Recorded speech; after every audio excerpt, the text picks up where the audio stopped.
If I was coming up with a list of my favorite ponies, Her Majesty Princess Sunbutt would be right near the top. And that makes the show frustrating as they almost never have anything really interesting for her to do. My Little Pony Horseplay is an ambitious episode that tries to dig into Celestia's past. Too bad her past don't make any dang sense. Well, that's not exactly fair. It's more poorly thought out, and even more poorly explained. Most of this comes from the show's long-standing refusal to acknowledge that Celestia is not normal. Now, this would be okay if MLP ran on logic like the Wizard of Oz. Glenda, the Good Witch of the North, can just pop in and give Dorothy a hand every now and again, and it's not a big deal. That's just how the magical land of Oz works. Now, how's about a little logic, Scarecrow? MLP, on the other hand, is, for better or for worse, a fantasy world that functions on a stable sense of logic and, dare I say, realism, which makes the persistent lack of definition around the God Empress of pony kind really irritating. Let's start with an obvious question. Why is she so old? Like, that's not an alicorn thing. I'm pretty sure there's more to it than that. Also, as much as I like the idea that in order to move the sun around each day, they needed to permanently drain 5 unicorns of all their magic, that just creates a chain of unanswered questions. How long has the sun raising been going on? Has it always been the responsibility of the unicorns? Etc., etc.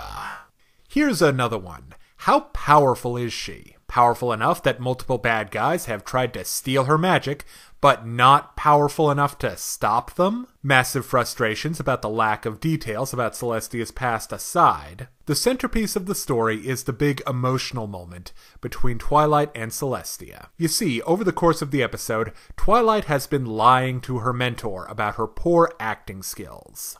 You'd think someone who is over 1,000 years old would have taken a Theater 101 class at the Learning Annex at some point. When the truth comes out, master and student end up having a heart-to-heart at 30,000 feet. This scene was really great. Both characters are sympathetic and the whole presentation is just beautiful. I also need to compliment Horseplay on utilizing almost all of its elements and characters. Applejack is consistently the voice of reason, Dash is a major contributing factor to the trouble our heroes get themselves into, and Fluttershy, well, any excuse to bust out that Princess Celestia cosplay again, am I right? Finally, let's look at the humor, which is the best thing about the episode. First off, there's a fantastic running gag, featuring Pinkie Pie trying to replace a broken sun prop, culminating with a ball of fireworks bought from you-know-who. I was also happy to see the momentary return of Crazy Twilight. Best Twilight. The emergency acting coaches were very funny,